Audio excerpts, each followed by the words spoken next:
제2요구를 그렇게 참모진에게 전달해서 대통령으로부터는 어떤 답변이 왔습니까? 참모진 의견 하나 없이 그냥 그렇게 하자라고 하세요? 그래서 결국 국무회에서 제2요구가 가결이 되었습니다. 예, 대통령이 따로 그거에 대해서 답을 주신 건 아니지만 그래서 아니 대통령이 처음 가가지고 얘기했을 때는 여기에 대해서 신속하게 피해자들을 실질적으로 도움을 줄 수 있도록 명령을 했다면서요. 예, 그래서 그 박 장관이 보관안이 실질적인 도움이 되겠네라는 취지의 그런 뭐 리액션을 하셨고요. 제가 그런데 장관님께서는 실질적으로 뭐 피해자들하고 한 번도 만나본 적도 없으시다면서요. 저희 뒤에 있는 참모들이 저를 대신해서 만났습니다. 근데 참모들이 제2요구도 참모들이 그럼 권했습니까? 제2요구를 요청하는 주체는 장관이 하는 거죠. 장관이 하는 건데. 장관님, 지금 가장 큰 문제가 제가 볼 때는 이 피해자들이 가장 필요한 게 뭔지를 잘 깨닫지를 못하시는 것 같아요. 그러니까 국가의 존재 이유가 가장 중요한 이유는 국민의 생명과 안전을 지키기 위해서인데 지금 피해자분들에게 필요한 건 국가인데 국가가 존재하지 않는 것 같습니다. 지금 특히 윤석열 정부 들어가지고 모든 재난 상황이 다 똑같은 상황입니다. 사회 재난이라는 이야기를 저희가 하곤 했는데 이 불특정 다수에게 피해 규모가 추정이 안 돼요. 그러면 이게 재난이고 사회적 재난이지 어떤 것을 사회적 재난이라고 하겠습니까? 장관님께서는 사회적 재난이라는 것에 대해서는 아직도 동의를 안 하십니까? 간단하게 답해 주세요. 시간이 많지 않아요. 사회적 재난이나 아니다라가 법적 용어는 아닌 것 같고요. 어쨌든 특별법이 만들어져 있고 이 기조한 시간에 오늘 이 청문회가 진행되고 있는 것 자체가 재난이 아니다. 아니요, 뭐 그에 준하는 성격이기 때문에 제가 재난이다 아니다라고 그러면은 이거를 사회 재난으로 여기고 대통령령으로 규정을 하면은 사회 재난으로 보고 여기에 대한 특별한 예산과 방법을 찾을 수가 있는 것인데 이러한 것은 혹시 대통령께 권해 보신 적이 있으신가요? 없으시죠? 예, 없습니다. 예. 대통령께 권한 것은 제2요구 정도죠. 우리가 대책이 있으니까 예. 지금 입법돼 대책의 있는 내용을 보고를 드렸고요. 대통령께서 그러면은 여기에 대해서 실질적으로 도움을 명령했다. 이건 맞는 얘기입니까? 실질적인 도움이 되는 조치를 취해라.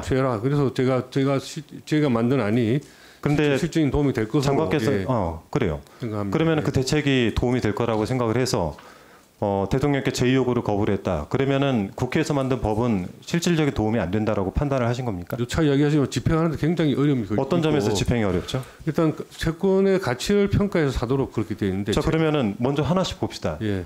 채권 평가가 기술적으로 어렵다라고 말씀을 하셨어요. 네.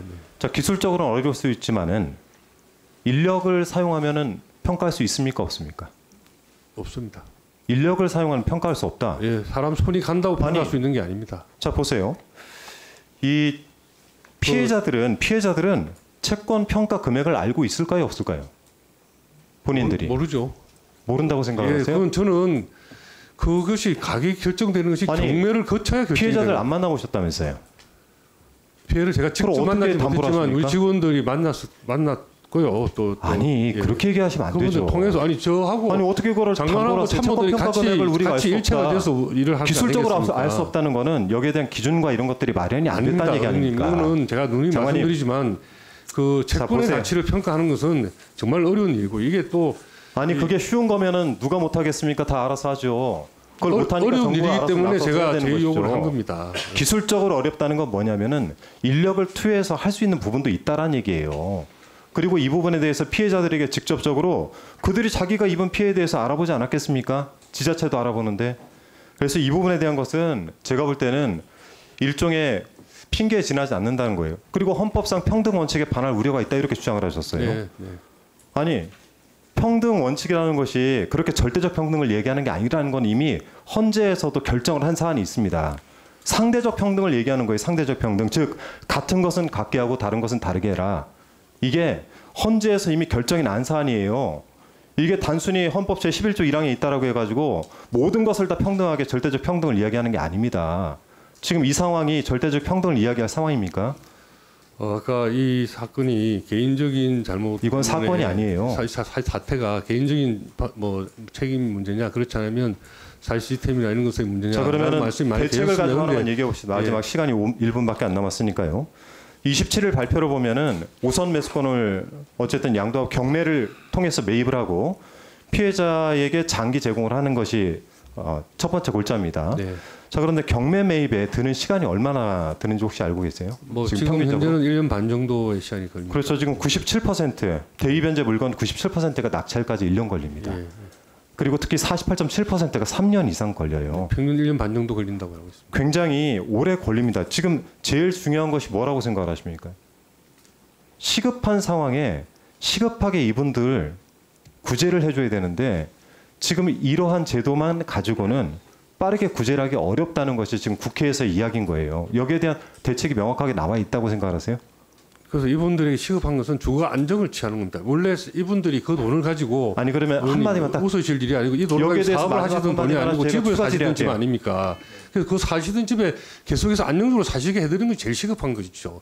그건 시급한 게 아니라 지금 생명과 본인들의 재산과 안전에 문제가 생겼기 때문에 이거를 국가에 의존하고 도와달라고 지금 요청을 드리고 있는 것인데 그래서 집을 지금 국가의 대책 자체가 이분들에게 그런 시의성을 제공하고 있느냐를 묻고 있는 거예요. 사실은 되게 원래대로 평온하게 사실 수 있도록 도와드리고요. 그리고 최대한 그 이 사고가 발생한 전세 보증금을 최대한 많이 찾아드릴 수 있도록 노력해드리겠습니다라는 게 정부의 약속입니다. 뭐 사태가 발생하기 전의 상태로 돌려드리지는 못하겠지만 어쨌든 사시던 집을 안정적으로 사실 수 있도록 해드리고 가능한 한 범위 내에서 최대한 많은 그 금전적인 손해를 보전해드릴 수 있도록 하겠습니다라는 것이 정부의 약속이거든요. 저희 대책 골자이기도 하고요. 안 쓰고 시간을 좀 더 주시면 안 됩니까? 마무리를 하게. 그래 하세요. 네, 마무리하십시오. 예, 마이크 좀 올려주세요. 마만 2분 드려. 예, 장관님. 자 보세요. 정부의 대책이 이번 27일 대책 4가지를 중점 사안 4가지를 보면은 피해자들이 기본적으로 정책을 좀 바꿨으면 좋겠다는 문제 지적 사안에 대해서 접근을 많이 하셨어요. 그건 인정을 합니다. 하지만 단순한 경매 매입을 통해 가지고 1년 이상 걸리는 이 경매 제도를 통해서 이분들에 대해서 피해 구제를 하기에는 시기적으로나 시의성이 굉장히 떨어진다. 그래서 저희가 선 구제를 해야 된다라는 것이 입법의 취지입니다. 근데 입법의 취지에 대해서 지금 장관께서는 대통령에게 이렇게 권한이 우리가 대안 만들었습니다. 이게 좋은 겁니다라고 하니까 대통령께서는 그래 그게 맞겠네라고 당장 결정을 하셨나요? 예, 뭐 고민을 하셨습니까? 대통령께 오늘 이 자리에서 나온 것처럼 아주 세세한 사항에 대한 질의응답을 하지는 못했습니다. 그러면 이렇게 해서 말씀을 드렸고 아니 질문할게요. 예. 그러면 이렇게 해가지고 저희가 대안을 마련했는데 그러면 지금 국회에서 본회의를 통과한 법안은 제의 요구를 하셔야 됩니다라고 했을 때 대통령께서 바로 뭐라고 하셨습니까? 제의 요구에 대해서는 제가 말씀드린 적이 없고요. 정확하게 정부가 아니, 제의 요구를 대통령께 권했다면서? 그거는 이제 이 용산 참모진을 통해서 이야기를 했고 제가 보고 드렸을 때는 저희가 5월 27일 발표한 안에 대해서 사실 그보다 훨씬 전에 보고를 드려서 지금 국회를 야당이 당시 자 그러면 질문을 좀 바꿔볼게요. 예. 제의 요구를 그렇게 참모진에게 전달해서 대통령으로부터는 어떤 답변이 왔습니까? 참모진을 통해서 의견 하나 없이 그냥 그렇게 하자라고 하세요? 그래서 결국 국무회에서 제의 요구가 가결이 되었습니다. 예, 대통령이 따로 그거에 대해서 답을 주신 건 아니지만 그래서 아니 대통령이 처음 가가지고 얘기했을 때는 여기에 대해서 신속하게 피해자들을 실질적으로 도움을 줄 수 있도록 명령을 했다면서요. 예, 그래서 그 박 장관이 보고안이 실질적인 도움이 되겠네라는 취지의 그런 뭐 리액션을 하셨고요. 제가 그런데 정확하게 장관님께서는 원인은 실질적으로 기억이 안 납니다만 피해자들하고 한 번도 만나본 적도 없으시다면서요. 저희 뒤에 있는 참모들이 저를 대신해서 만났습니다. 근데 제가 참모들이 직접 제의 요구도 참모들이 그럼 권했습니까? 제의 요구를 요청하는 주체는 장관이 하는 거죠. 장관이 하는 건데 그러면 국회에 대해서 제가 말씀드린 대로 내가 이걸 예산을 집행할 방법이 없다. 왜냐하면은 이 전체가 예산 추계도 안 되고 채권 평가가 기술적으로도 굉장히 어렵다. 제가 말씀드린 대로 헌법상으로 평등 원칙은 장관님이 틀렸어요. 자 그러면은 앞에 거 하나만 보면 평가가 기술적으로 어렵고 예산 추계가 어렵다. 이거 극복할 수 없는 문제입니까? 어림잡아서라도 예산이 추계되지 않아요? 아니 이런 노력도 없이 참모들의 얘기를 듣고 들어보세요. 참모들의 얘기를 듣고 장관께서는 피해자들 만나본 적도 없고 대통령한테는 재요구를 했어요. 대통령 여기에 대해서 이견 하나도 없고 그냥 국무회의에서 땅땅땅 쳐가지고 재요구를 한 거 아닙니까? 이래서 책임감이 없다는 얘기를 지금 듣고 계시는 거예요. 그래서 국회에서 나는 지금 입법 청문회이기 때문에 입법 사안에 대해서도 명확하게 들으시고 어떤 것이 좋은지 그 대안을 마련하는 자리이기 때문에 더 고민하시라는 얘기를 하는 겁니다. 네. 뭐 저 오늘 하루 종일 의원님들한테 여러 가지 대안과 지적을 듣고 있기 때문에 이 충분히 제가 공감을 하시는 말씀도 많이 하셨고 그래서 어쨌든 여러 의원님들이 주시는 지적들이 아까 어느 의원님이셨나요? 이준석 의원님이신가요? 말씀하신 것처럼 가능한 많은 구제를 가능한 빠른 시간 내에 해주자 하는 것이 공통된 뜻인 것 같습니다.